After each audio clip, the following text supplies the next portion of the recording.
Brigade তৃণমূলের জনগঠন সভা থেকে প্রার্থী ঘোষণার পরই ব্যারাকপুর লোকসভা কেন্দ্র তৃণমূল প্রার্থী পার্থ ভৌমিকের নাম ঘোষণা হতে হালিশহর পৌরসভার 10 নম্বর ওয়ার্ডের বাণী মন্দির এলাকায় এই দেওয়াল লিখন। আর পার্থ ভৌমিক তৃণমূল প্রার্থী হওয়ায় স্বাভাবিকভাবে উচ্ছ্বসিত তৃণমূল কর্মীরা।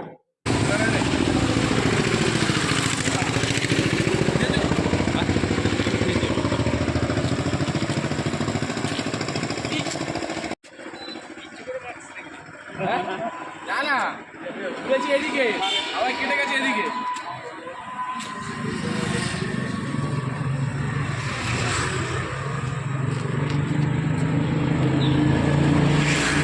মাননীয় পার্থ ভৌমিক মহাশয় হওয়াতে আমরা প্রচণ্ড খুশি এবং আনন্দিত।